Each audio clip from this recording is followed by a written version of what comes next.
أعوذ بالله من الشيطان الرجيم بسم الله الرحمن الرحيم. په نننۍ ټریکس کې موږ تاسو ته ښایو چې how to write colon between first and last name in Excel. موږ به په Excel کې د دوو نومونو په منځ کې colon چې دی هغه څنګه لګوو.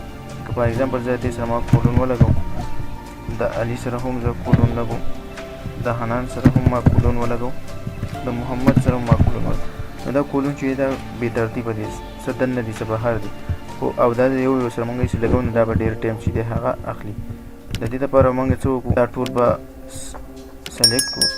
د سلیکشن نه وروسته کنټرول 1 وپریس کړو او دلته به راشو کسټم ته. د جنرال په ځای باندې به ولیکو